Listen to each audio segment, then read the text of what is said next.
नमस्कार। तो आज शुरू करने जा रहे हैं हम महिलाओं के समकालीन मुद्दों और स्वास्थ्य और कानूनी पक्ष के बारे में जानेंगे। तो मैं इसमें आपको पहले बता दूं कि हम इसमें क्या पढ़ने वाले हैं ताकि आपको अच्छे से पता हो। महिलाओं के मुद्दे, अवधारणा और विवरण के अंतर्गत हम पढ़ेंगे महिलाओं के मुद्दों की अवधारणा, महिला पुरुष के कार्यों के बारे में जमी जमाई धारणाएं एवं महिलाओं के मुद्दे, महिला अध्ययनों का उदय। उसके बाद पढ़ेंगे महिला एवं स्वास्थ्य, महिला और स्वास्थ्य के बाद हम इसमें पढ़ेंगे जनसंख्या में महिला पुरुष के बीच अनुपात एवं महिलाओं की औसत आयु, बाल विवाह एवं महिलाओं का स्वास्थ्य, गर्भावस्था और महिलाओं का स्वास्थ्य,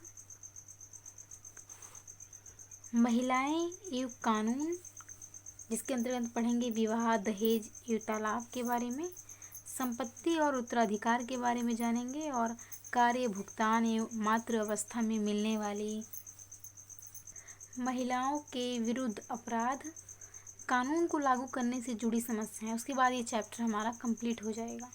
तो अभी तो मैं बता दूं आप, तो शुरू करते हैं महिलाओं के मुद्दों की अवधारणा के बारे में। हम यहाँ शुरू करेंगे महिलाओं के मुद्दों की अवधारणा।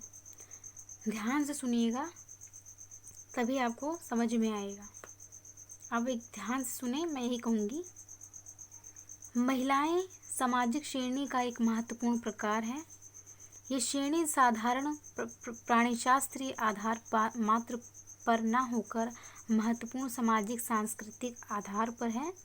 महिलाओं की सामाजिक परिस्थिति, जो सामाजिक एक स्टेटस होता है महिलाओं का, सामाजिक परिस्थिति एवं भूमिका न केवल यौन के आयाम पर परिभाषित होती है, अपितु इसे समाज के प्रतिमानों, मूल्यों, विश्वासों, परंपराओं एवं प्रथाओं के आधार पर परिभाषित किया जाता है।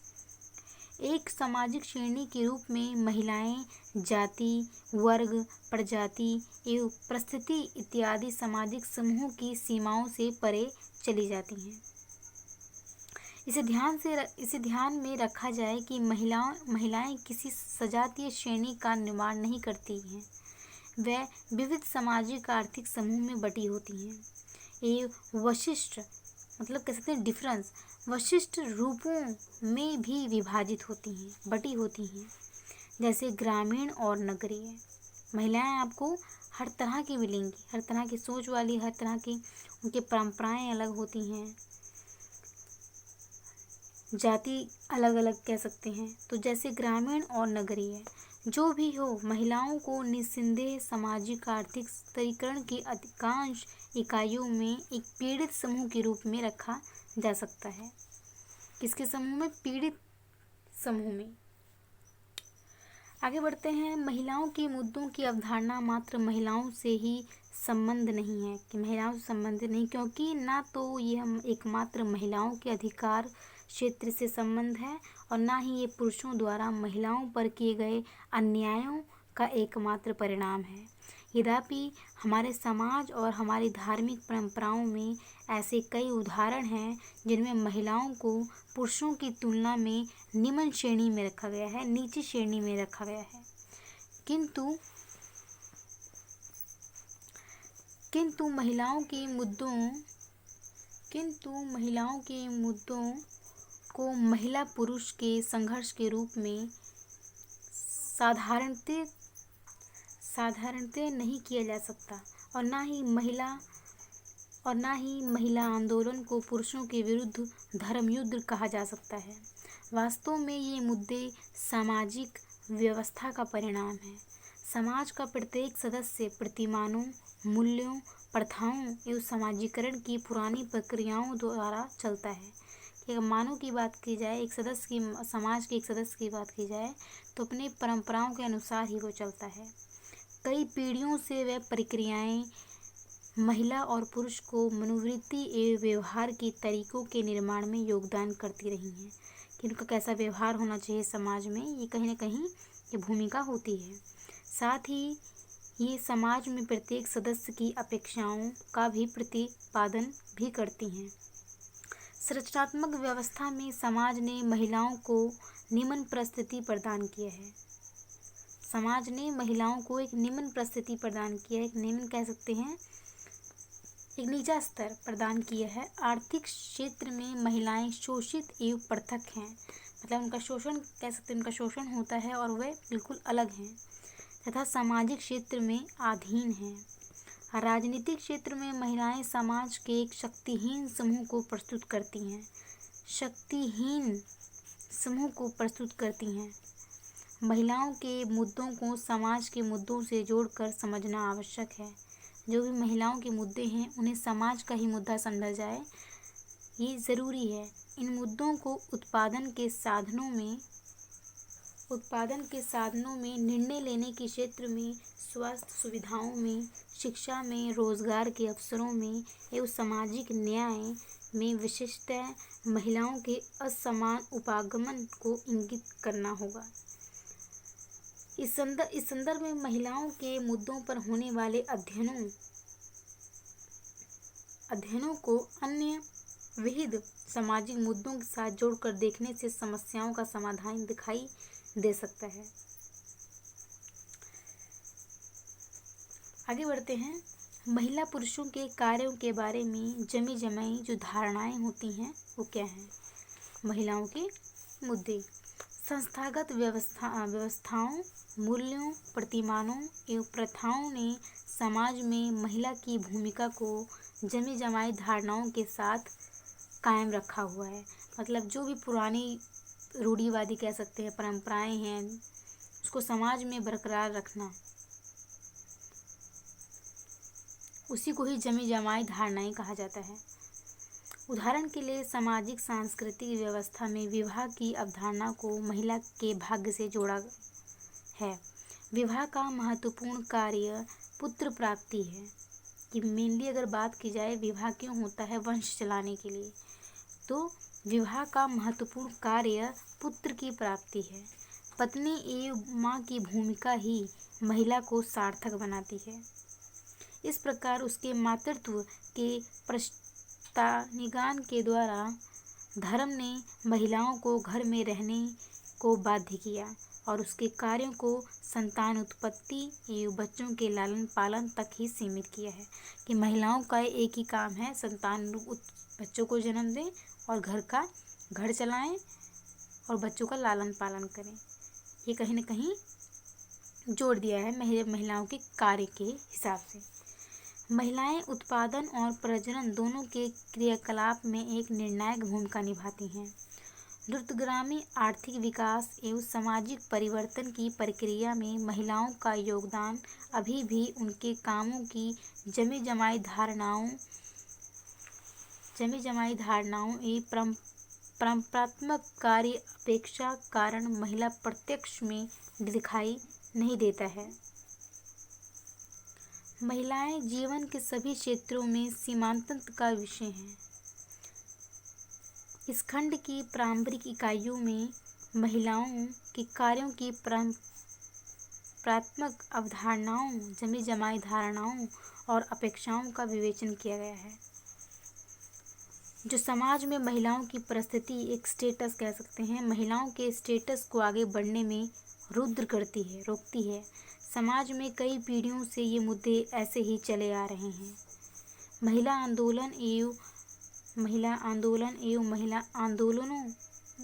अध्ययनों से ये मुद्दे 1970 के दशक के दूसरे भाग से प्रकाश में आए हैं, मतलब नजर आए हैं महिलाओं के मुद्दे। इकाई 30 में महिला आंदोलन का वर्णन किया गया है। आइए अब हम महिला के अध्ययनों पर विचार करें। महिला अध्ययनों का उदय 1960 के दशक में पश्चिम में। इसमें हम जानेंगे कि कौन कौन सी चीज़ें हैं जो महिलाओं को सामने लाया गया, उनकी समस्याओं को सामने लाया गया, उसी को कहा गया है महिला अध्ययनों का उदय। कौन कौन सी चीज़ें हैं जो उठाई गई और किस सन में उठाई गई, कौन सा मुद्दा उठाया गया, ये सब चीज़ें हम इसमें पढ़ेंगे।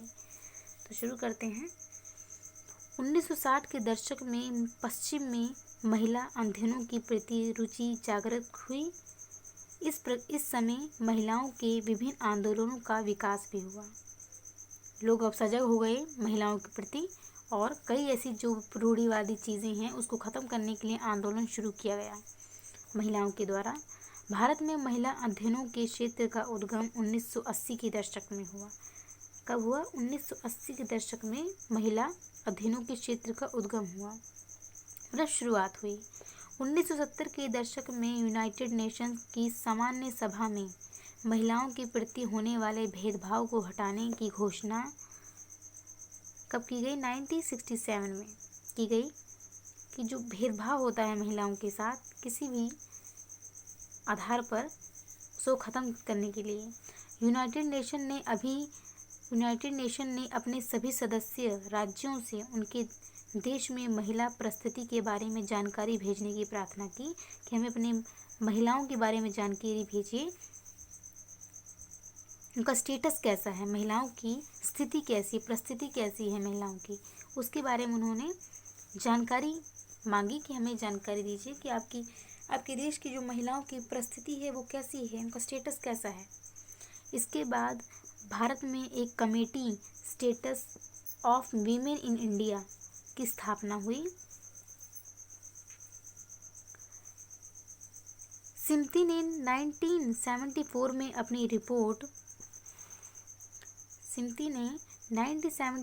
अपनी रिपोर्ट पेश की। यूनाइटेड नेशन की कॉल फॉर एक्शन के जवाब में और CSWIT की रिपोर्ट के परिणाम के आधार पर भारत सरकार ने national plan of action for women का प्रारूप बनाया। इस योजना के मुताबिक शिक्षा, स्वास्थ्य, महिला कल्याण एवं रोजगार के क्षेत्र में स्वउद्देश्य संरक्षण की आवश्यकता महसूस की गई। इसमें विशिष्ट रूप से उन कमजोर वर्गों की महिलाओं को ध्यान में रखा गया जिन पर की सामाजिक परिवर्तन की प्रक्रिया का प्रतिकूल प्रभाव हुआ था। ICSR ने संरक्षण में महिला परिस्थिति को प्राथमिक क्षेत्र की पहचान दी।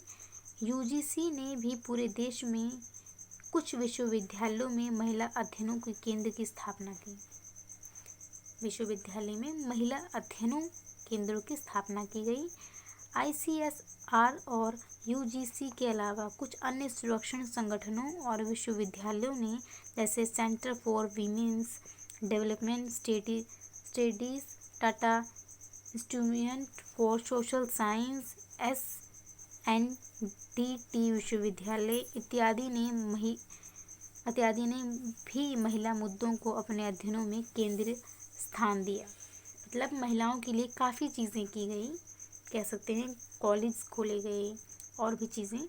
तो महिलाओं के लिए जो चीज़ें उठाए गए, जो मुद्दे उठाए गए, उनके विकास की, उनकी परिस्थिति को देखते हुए किया गया।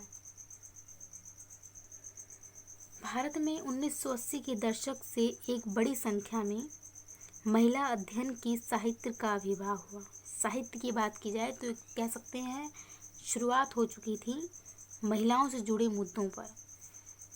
इसमें कई पक्षों को सम्मिलित किया गया। महिलाओं की सामाजिक परिस्थिति कि समाज में उनका कैसा स्थान है, सामाजिक परिस्थिति, कृषि, उद्योगों एवं बागान में आर्थिक भूमिका, राष्ट्रीय आंदोलन, कृषि आंदोलन, उद्योगों के असंतोष में उसकी राजनीतिक सहभागिता पर अध्ययन हुए। कुछ आधुनिक अध्ययनों में भी उनकी न्यायिक एवं स्वास्थ्य संबंधी परिस्थिति पर ध्यान दिया गया।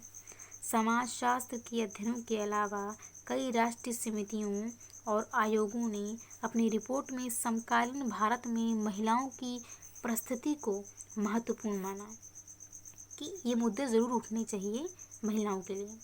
इनमें सबसे महत्वपूर्ण है committee on the status of women in India, 1974 में किया गया। National commission of self employed women कब? 1988 में किया गया। और national perspective plan for women 1988 में किया गया। राष्ट्रीय महिला आयोग 1992 में किया गया। शुरुआत हो चुकी थी इसकी, राष्ट्रीय महिला आयोग की। समाज वैज्ञानिक, नीति निर्माता एवं संचार माध्यम ने भारत में महिलाओं के मुद्दों संबंधी विशाल आंकड़े दिए और 1970 के दशक से देश के विभिन्न भागों में बहुसंख्यक महिला संगठनों का उदय हुआ।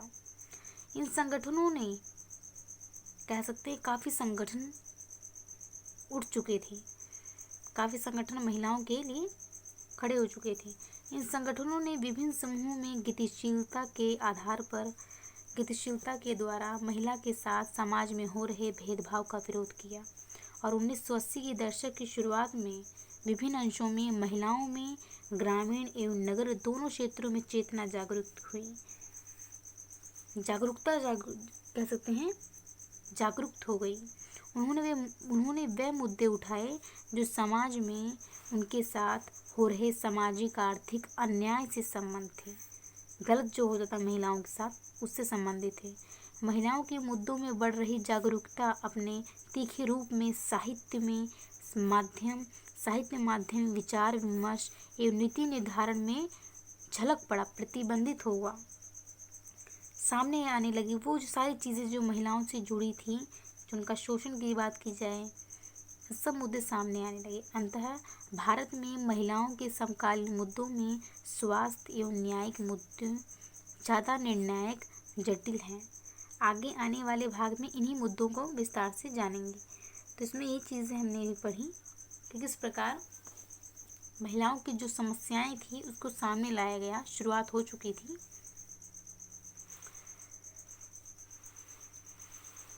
आगे पढ़ते हैं महिला और स्वास्थ्य के बारे में।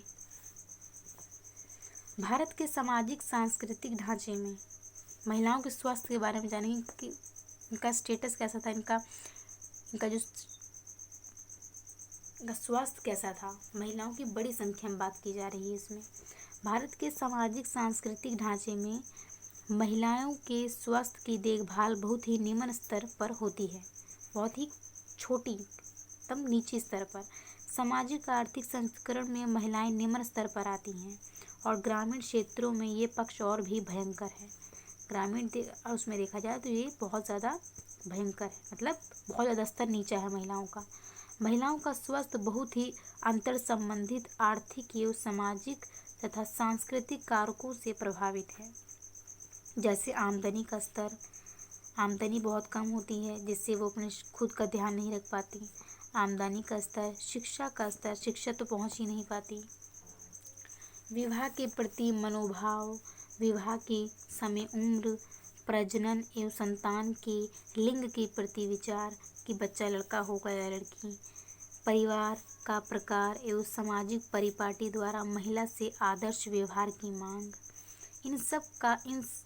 इन कारकों के संदर्भ में महिलाओं के स्वास्थ्य की जांच करने के लिए इस भाग में भारत में महिलाओं के स्वास्थ्य परिस्थिति के महत्वपूर्ण लक्षणों की चर्चा की जाएगी।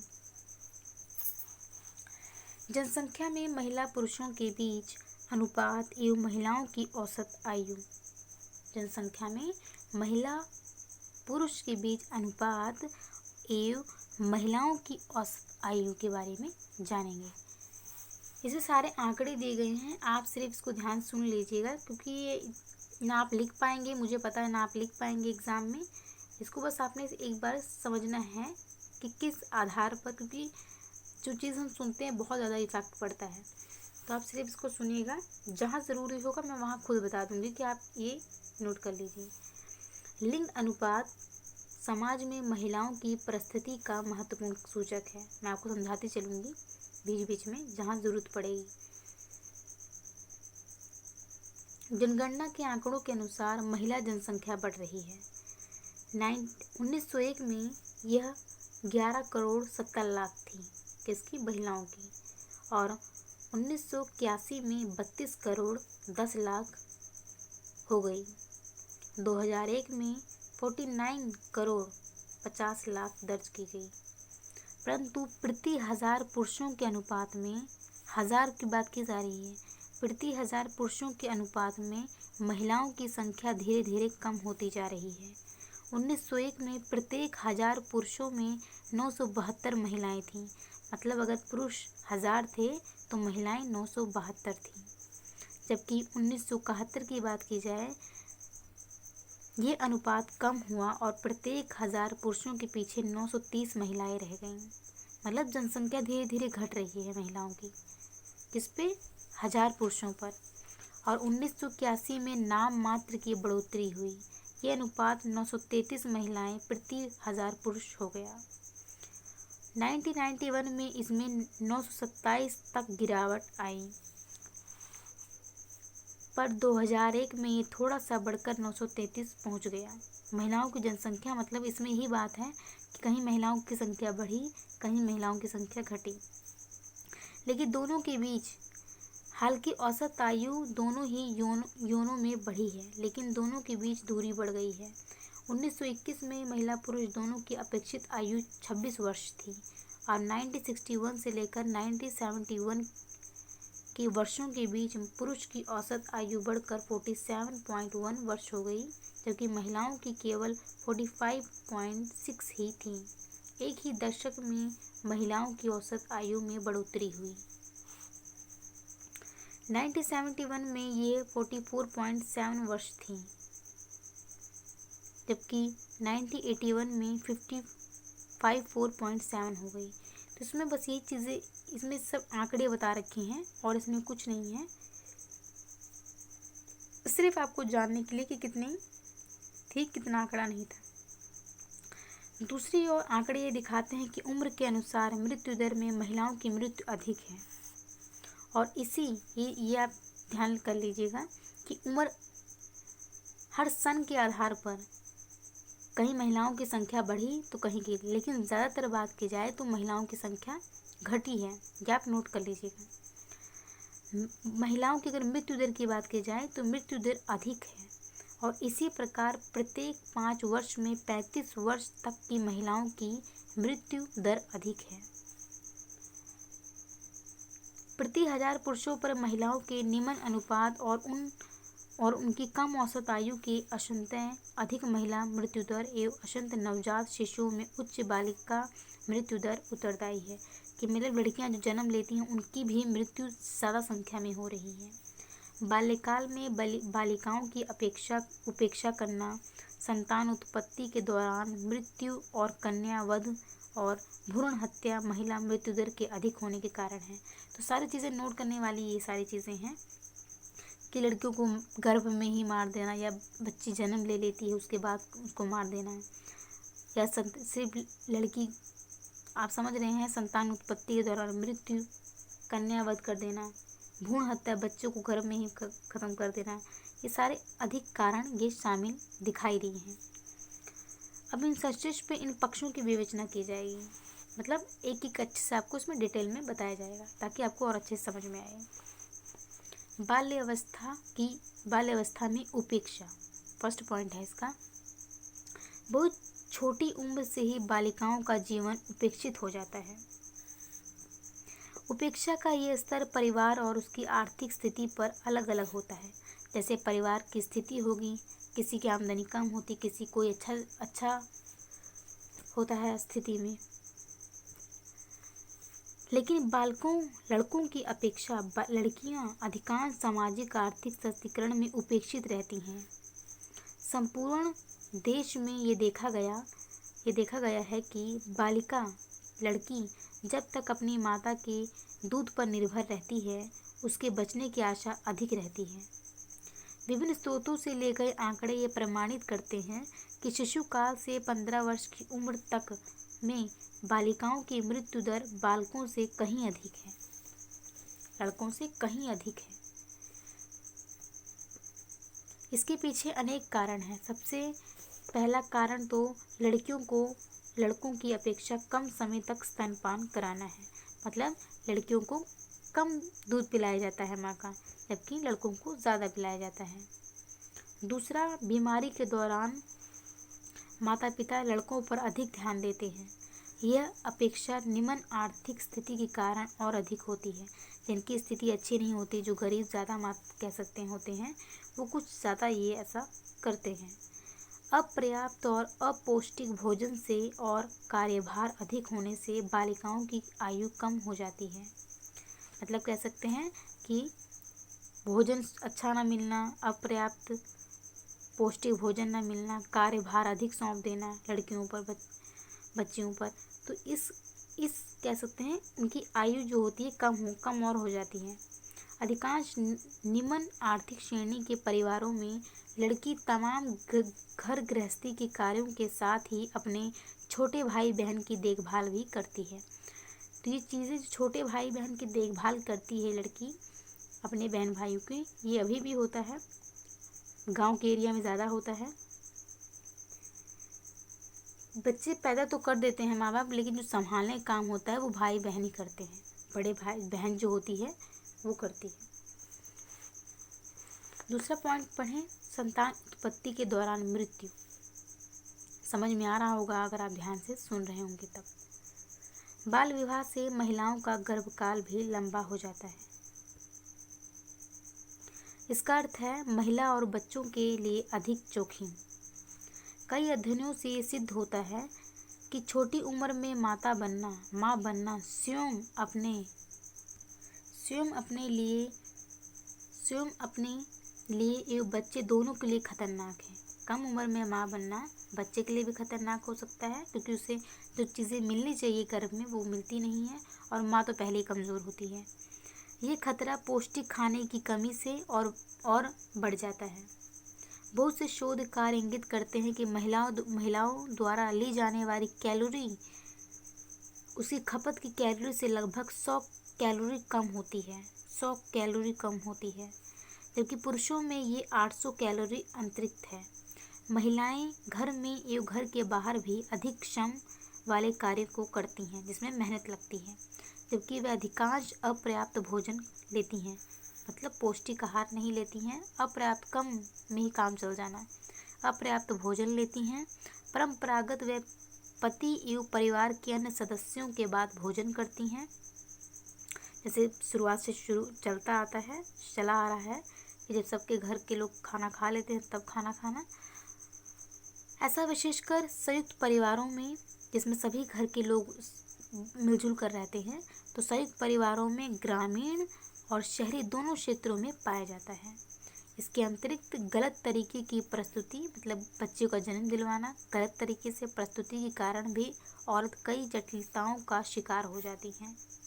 ज्ञान की कमी, बच्चा होने के बाद अपर्याप्त देखभाल, मतलब अच्छे से देखभाल न करना, अपर्याप्त देखभाल और बार बार गर्भ धारण से अधिक भ्रूण हत्या होती है।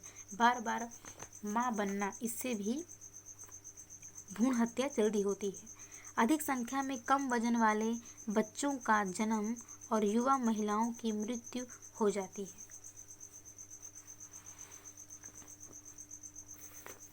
जो कम वजन वाले बच्चे होते हैं, और कह सकते हैं जो युवा महिलाएं होती हैं, उनकी मृत्यु ज़्यादातर हो ही जाती है। आगे बढ़ते हैं, कन्यावध एवं भ्रूण हत्या। गर्भ के तुरंत पश्चात या गर्भ के दौरान भ्रूण हत्या के संदर्भ में बच्चे को ख़त्म कर देना, जब बच्चा गर्भ में हो। भ्रूण हत्या के संदर्भ में अपने कन्यावध के बारे में सुना होगा। कन्यावध कुछ जनजातियों और जाति समूह में सामान्यतः होता है। कई जातियाँ या जनजातियों में ये कन्या भ्रूण हत्या सामान्य बात होती है, क्योंकि वो ऐसा करते हैं। उदाहरण के लिए तमिलनाडु के शोचनीय गरीबी में रहने वाली कल्लरों में कुछ लोग अवैध शराब बनाकर और नारियल के खेतों में काम से अपना जीवन यापन करते हैं। ये काम पुरुष ही करते हैं। अंततः लड़की का जन्म इनके यहाँ भार समझा जाता है। लड़की का जन्म इनके यहाँ भार समझा जाता है, न केवल उसके भरण पोषण के कारण, अपितु विवाह के समय दहेज के कारण। उसका पेट भरने के लिए भरण पोषण कैसे करेंगे, ये सोच होती है, और दहेज देना पड़ेगा, ये सोच होती है।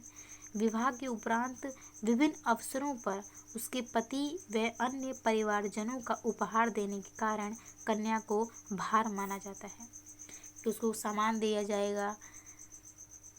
सब घर वाले, अगर आप नॉर्मली बात सभी समझते हैं कि दहेज एक बहुत बड़ी समस्या है, तो कहीं ना कहीं ये इससे परेशान होकर वो कह सकते हैं कि वो लड़कियों को ख़त्म कर देते हैं।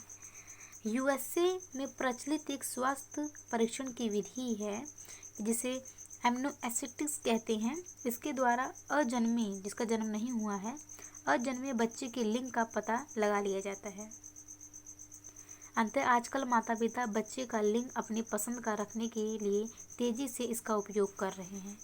भारत में अनेक स्थानों में इस विधि का अनुचित प्रयोग हो रहा है, गलत प्रयोग हो रहा है, जो विशेषतः नगरीय क्षेत्रों में गंभीर मुद्दा बन गया है। यह एक प्रकार से नई तरीके से कन्यावध है, कि मतलब पहले ही पता चल जाना कि लड़का है कि लड़की, तो पहले ही ख़त्म करवा देना, जिसमें मादा भ्रूण का गर्भपात करवा दिया जाता है। जो लड़की होती है उसको गर्भपात करवा दिया जाता है, ख़त्म करवा दिया जाता है। 1984 में बम्बई में हुए शोध के अनुसार 8000 गर्भपातों में से 7999 भ्रूण जो लड़कियां थीं उनकी हत्या कर दी गई थी। तमिलनाडु के धर्मपुरी जिले में बालिका शिशु मृत्यु दर 100 प्रति 1000 है। वहाँ 1997 में हर महीने 105 शिशुओं की हत्या की गई। भारत में 1994 में अजन्मे शिशु का लिंग पता लगाना अवैध कर दिया गया। कब? 1994 में ये अवैध घोषित कर दिया गया कि कोई भी जो अजन्मा बच्चा है उसका लिंग नहीं बताया जाएगा कि वो लड़का है या लड़की। 2001 में इस प्रकार के परीक्षण पर पूरी तरह पाबंदी लग गई। 2001 में बाल विवाह, आगे पढ़ते हैं, बाल विवाह एवं महिलाओं का स्वास्थ्य। कम उम्र में विवाह होना महिला के स्वास्थ्य पर विपरीत प्रभाव डालता है, क्योंकि उसकी जो स्वास्थ्य की बात की जाए तो वो इतना उसका विकास नहीं हुआ होता, तो कह सकते हैं एक गलत प्रभाव पड़ता है। भारत में बड़ी संख्या में लड़कियों का विवाह छोटी उम्र में कर दिया जाता है। ये गांव के इलाकों में ज़्यादा होता है। अब गांव के लोग शहर में आ रहे हैं तो वो वही लोग शहर में आके बस गए हैं, तो कह सकते हैं शहरों में भी ऐसा होता है, लेकिन कम, गांव की अपेक्षा कम। 1991 की जनगणना के अनुसार उस समय दर्ज विवाहित महिलाओं में से 53.3% का विवाह 18 वर्ष से कम आयु में किया गया था, और राष्ट्रीय परिवार स्वास्थ्य सर्वेक्षण लगभग 33% महिलाओं का विवाह 15 वर्ष की आयु से पहले हुआ था। 33%, अगर आप 100 से माने तो 33% महिलाओं का जो विवाह हुआ था वो 15 से कम की थी। कम उम्र में विवाह होने से लड़की छोटी उम्र में गर्भवती हो जाती है, जिससे विभिन्न मनोवैज्ञानिक समस्याएं उत्पन्न होती हैं। 1981 में 7% लड़कियों का विवाह 10 से लेकर 14 वर्ष की आयु में हुआ। 43% विवाह 15 से लेकर 19 वर्ष की आयु समूह में हुआ, और 50% लड़कियां बहुत कम आयु में ही यौन जीवन में पदार्पण करती हैं और संतान उत्पत्ति के लायक हो जाती हैं। कुपोषण, अत्यधिक कार्यभार करना, अशिक्षा, शिक्षा ग्रहण न करना, यौन व्यवहार की अनभिज्ञता से इन गर्भवती लड़कियों का जीवन भयंकर खतरे में पड़ जाता है। ये किशोरियां लगभग 10 से 15% वार्षिक जन्म दर में ही मां बन जाती हैं। 10 से 15% वार्षिक जन्म दर पर ही मां बन जाती हैं। इनमें से अधिकांश के बच्चे कुपोषण के शिकार होते हैं, क्योंकि जब माँ ही स्वस्थ नहीं है तो बच्चा कैसे हो सकता है। तो उनके जो बच्चे होते हैं वो कुपोषण का शिकार हो जाते हैं। कम वजन के होते हैं, बहुत ही कम वजन के होते हैं, और जो माँ पहले से ही अच्छे से स्वस्थ होती है उनके बच्चे का विकास बहुत अच्छा होता है, और उनकी मृत्यु का अगर बात की जाए कम वजन वाले बच्चों की, तो उनकी मृत्यु का दर अधिक खतरा होता है।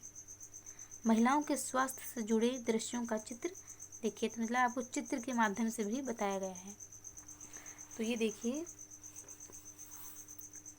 कि बूढ़ा बैठा हुआ है, मतलब कह सकते हैं एक ज़्यादा उम्र दराज व्यक्ति बैठा हुआ है, और ये कम उम्र की लड़की बैठी है। लड़कों पर ज़्यादा ध्यान दिया जा रहा है, लड़की साइड में बैठी है। ये सारा चित्र के माध्यम से दिखाया गया है। बच्चे अभी हैं, अभी एक और है गर्भ में, तो मतलब अपना स्वास्थ्य का ध्यान ना रखना।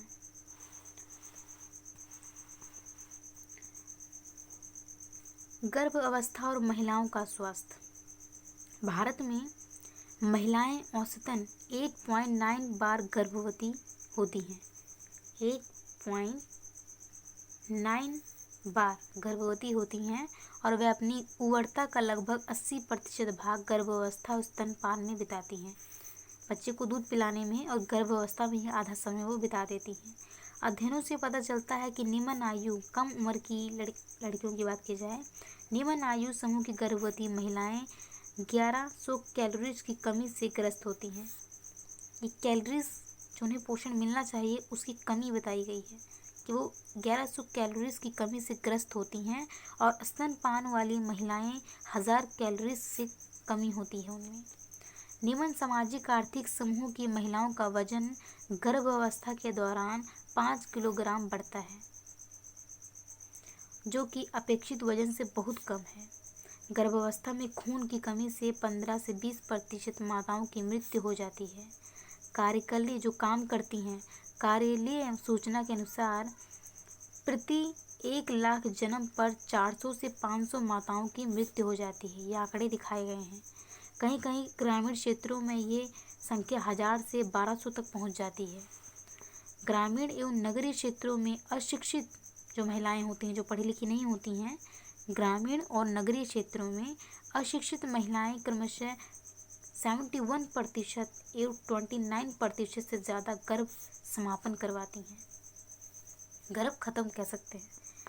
अधिकांश ग्रामीण क्षेत्रों में गर्भपात के लिए स्वास्थ्य संबंधी सेवाएं उपलब्ध नहीं हैं। इसके अलावा महिलाओं को 1971 के गर्भपात संबंधी कानून की जानकारी भी नहीं है, जिसके तहत गर्भपात को कानूनी मान्यता प्राप्त हो गई है। इसके बावजूद अशिक्षित महिलाएं गैर कानूनी गर्भपात करवाती हैं, जिसके परिणाम स्वरूप गर्भपात से संबंध मृत्यु एवं बीमारी एक गंभीर समस्या अभी भी बनी हुई है। तो ये समस्या अगर देखा जाए सच में ये अभी भी बनी हुई है। अगर पूरा आंकड़ा निकाला जाए तो पता चल जाएगा कि क्या स्थितियाँ हैं। तो आज के लिए इतना ही रखते हैं, ताकि आपको भी समझ में आए, आप भी बोर ना हो। आज के लिए इतना ही रखते हैं। Thank you so much. और जितना हो सके अपने दोस्तों तक ये वीडियो पहुंचाएं। मैं ही उम्मीद करूंगी कि जितने अपने दोस्त हों आपके, चाहे लड़के हों चाहे लड़के, जो भी स्टूडेंट हैं जो पढ़ रहे हैं, उन तक ये वीडियो पहुंचाएं, ताकि उनको भी लाभ मिल सके जैसे आपको मिल रहा है। Thank you so much.